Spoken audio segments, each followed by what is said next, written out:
Magandang araw sa inyo mga kaibigan. Itong ating almusalita sa araw na ito, May 23. Ang ebanghelyo natin ay Mark 9:41 to 50. Sabi ni Jesus, salt is a good thing, but if it loses its saltiness, how can you make it salty again? Have salt in yourself and be at peace with one another. Napakaganda, have salt in yourself. Salt, nagbibigay po ng lasa, nagbibigay siya ng nagpre-preserve. Actually, nung panahon na yan, ang pinaka-uso ng salt is to preserve food. Walang ref. Nung panahon na yan, walang refrigeration. So, saltiness was a way to preserve things. Kapag nawala yon, let's say, pag hindi na-preserve yung pagmamahal sa iyong pamilya dahil nahaluan of another relationship, mawawala ang lasa ang buhay mag-asawa. And then, mahirap ibalik. Kaya, iingatan mo yan.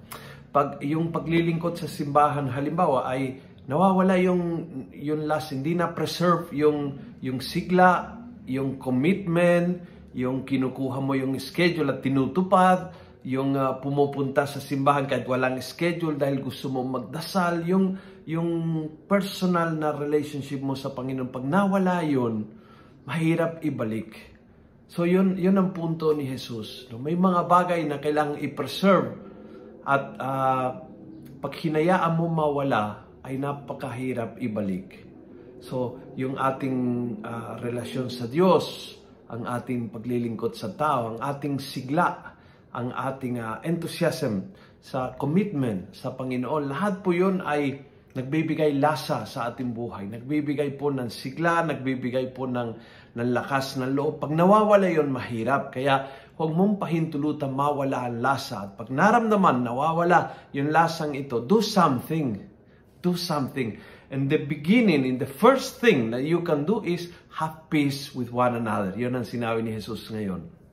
Dahil alam niya na ang gulo, ang away, ang pagtatalo, ang pagkakampi-kampi, yan ang umpisa ng pagtatanggal ng gana. Kaya, let us ask the Lord to make us salty, to make us na may malasa, na ma-preserve yung mga bagay na mahalaga sa atin at magkaroon ng kapayapaan sa isa't isa. Kung nagustuhan mo ang video ito, pass it on.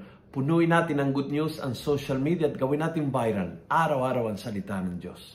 And God bless.